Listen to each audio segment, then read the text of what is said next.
नमस्कार मित्रों, मैं राजीव रंजन प्रसाद।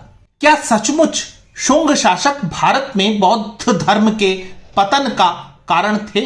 यदि ऐसा था तो बौद्ध विरासत की कुछ श्रेष्ठतम निर्मितियां शुंग काल की क्यों हैं? इस प्रश्न का उत्तर जानने के लिए पुष्यमित्र शुंग से पहले डॉक्टर जोसेफ गोएबेल्स को जानना आवश्यक है। बीबीसी हिंदी में टॉम स्टैफर्ड का एक आलेख उपलब्ध है। शीर्षक है झूठे लोग सच का भ्रम कैसे पैदा करते हैं। यह आलेख डॉक्टर जोसेफ गोएबेल्स, जो कि वर्ष 1933 से 1945 तक नाजी जर्मनी में मिनिस्टर ऑफ प्रोपेगेंडा के पद पर कार्यरत था, के बताए गए सिद्धांतों के परीक्षण पर आधारित है। इसे आधार बनाकर कुछ लोगों पर प्रयोग हुए। सभी जानते थे कि खजूर कैसा फल है, तथापि उनके समक्ष बार बार तार्किकता के साथ यह झूठ बोला गया कि खजूर वास्तव में सूखा हुआ आलू बुखारा है। बताए गए झूठ भले ही बेसिर पैर के थे, लेकिन आकर्षक तरीके से लोगों के समक्ष बार बार रखे गए। इस टेस्ट के नतीजे बताते हैं कि झूठ के आगे हमारा पूर्व ज्ञान भी किसी काम नहीं आता और भ्रम हावी हो जाता है। भारतीय इतिहास और उसके तथ्यों के साथ लाल विचारधारा ने क्या गोएबेल्स के इसी सिद्धांत से प्रभावित होकर छेड़छाड़ की है? क्या असत्य इतना हावी है कि हम तथ्यों की विवेचना का जहमत भी नहीं उठाते? हां, भारतीय इतिहास को ऐसा ही खजूर बना दिया गया है जिसका किसी आलू बुखारे से कोई संबंध नहीं है। विषय पर लौटते हैं। यह ठीक है कि अंतिम मौर्य शासक भारद्रथ की हत्या कर पुष्यमित्र शुंग ने शासन की स्थापना की। यह सत्ता परिवर्तन क्या ठीक उसी तरह नहीं था जैसा शिशुनागों की हत्या कर महापद्मनंद ने अथवा धनानंद को निष्कासित कर चंद्रगुप्त ने सिंहासन को प्राप्त किया था? सोचें कि ऐसे में वामपंथी इतिहासकारों की पुस्तकों में केवल पुष्यमित्र के लिए जहर क्यों भरा गया है? अन्य सम समय के शासकों से अलग पुष्यमित्र शुंग यद्यपि सेनानी थे, अर्थात कर्म से क्षत्रिय, परंतु उनका जन्म से ब्राह्मण होना अनेक जाति की राजनीति पर अपना अस्तित्व टिकाए एजेंडावादियों को बुरी तरह खला है। यह शायद इसलिए क्योंकि शुंग जन्म को ही कर्म का आधार बताने वाले सिद्धांत को झुठलाते प्रतीत होते हैं, अर्थात इसका कारण ब्राह्मणवाद शब्द का सुखाया हुआ वही खजूर है जिसे लाल लाल विचार ने शेख चिल्ली के बाग में लगे आलू बुखारे से तोड़ा था। यदि पुष्यमित्र अथवा उसके बाद के शासक बौद्ध मतावलंबियों के सचमुच शत्रु होते तो सोचिए कि भरहुत के चर्चित और प्रसिद्ध स्तूप के सर्वाधिक रमणीय हिस्सों के निर्माण को शुंग शासन काल की उपलब्धियों में क्यों गिना जाता है? मध्य प्रदेश के सतना जिले में नागौद के निकट भरहुत स्तूप की अवस्थिति को अंग्रेज पुरातत्वविद कनिंघम द्वारा खोजा संग्रहित किया गया था।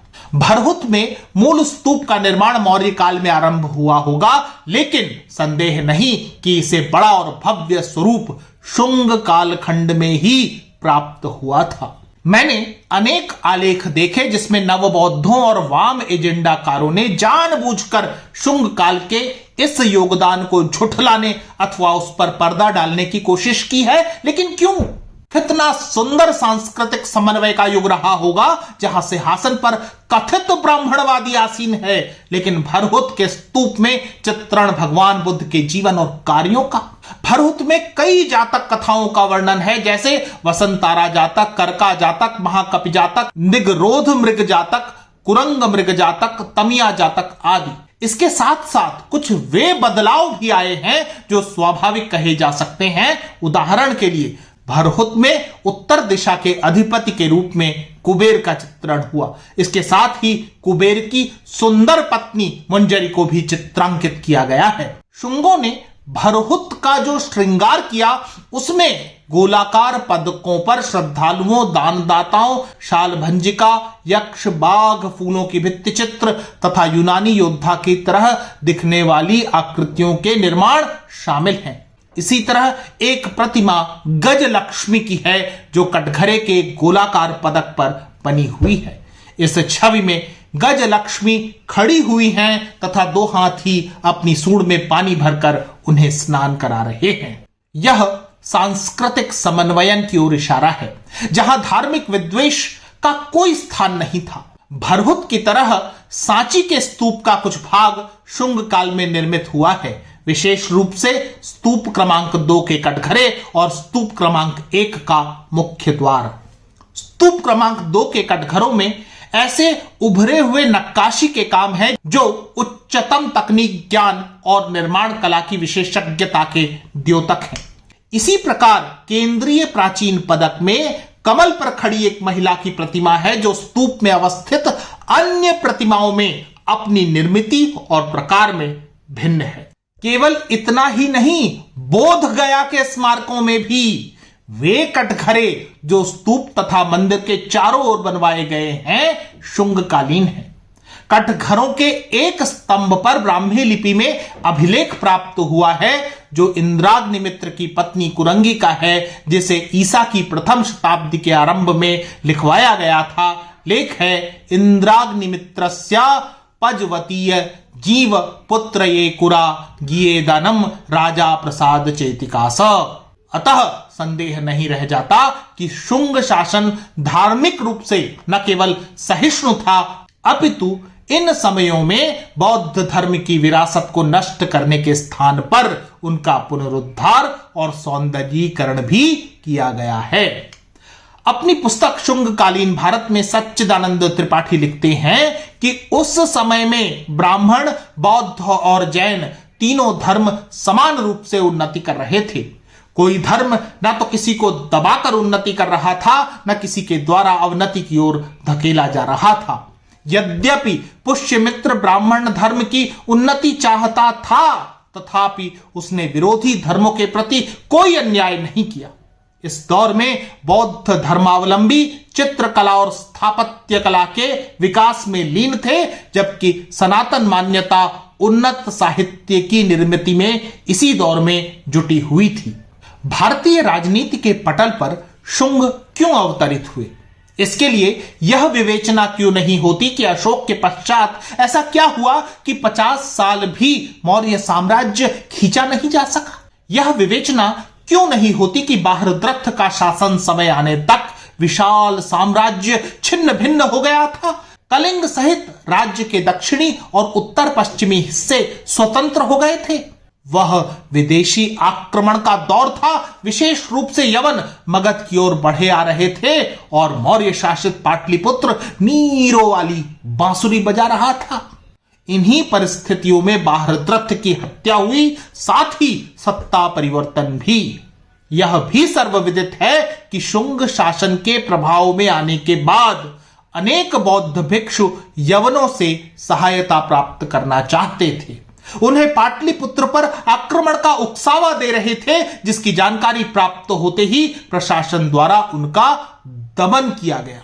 यही कारण है कि पुरातात्विक साक्ष्य दिव्यावदान में लिखी गई पंक्तियों से बिल्कुल उलट है। वास्तविकता यह है कि शुंगों ने राजनैतिक आधार पर केवल पंजाब और पश्चिमोत्तर सीमांत के बौद्ध भिक्षुओं को ही दंड दिया, जो प्रकट रूप से यवनों के साथ मिलकर राज्य के विरुद्ध षड्यंत्र रच रहे थे। एक नए राजवंश को राजनैतिक रूप से स्थायित्व प्राप्त करने के लिए हो सकता है कि ऐसा करना आवश्यक था, लेकिन दिव्यावदान ने जो चित्र खींचा है वह एक पक्षीय है, साथ ही अतिशयोक्तिपूर्ण है। विनाशक प्रवृत्ति का व्यक्ति भरहुत, सांची या बोध गया में बौद्ध विरासतों के संरक्षण, सौंदर्यीकरण को प्रोत्साहित हरगिज नहीं करता। भारतीय इतिहास में समन्वय और सभी विचारों के समान सम्मान के अनेक आख्यान हैं, लेकिन उन्हें हमारे सामने बहुत ही गलत तरीके से परोसा गया है। हमारे अतीत के गौरव को नष्ट करने में जो गोएबेल्स दिन रात सक्रिय हैं, उनसे वे आलू बुखारे बचा लें जो कल सूखे खजूर बताकर हमारे सामने परोसे जाने वाले हैं। इतिहास में किसी नायक खलनायक की संपूर्ण विवेचना एक दो घटनाओं के यत्र तत्र मिले उद्धरणों भर से नहीं होती, बल्कि बेहतर है उनके संपूर्ण कालखंड को समग्र रूप से देखा समझा जाए। सामाजिक दरारों को यदि भरना है, विखंडनवादियों के समक्ष यदि उत्तर प्रस्तुत किए जाने हैं, तो इतिहास की ओर से मुंह मोड़ना उचित नहीं। मित्रों, आज इतना ही। फिर मिलता हूं ऐसे ही किसी ऐतिहासिक तथ्य के साथ। अगर आपको मेरा यह चैनल पसंद आ रहा है तो कृपया इसे सब्सक्राइब करें। आप इस प्रस्तुति को लाइक या शेयर भी कर सकते हैं। नमस्कार।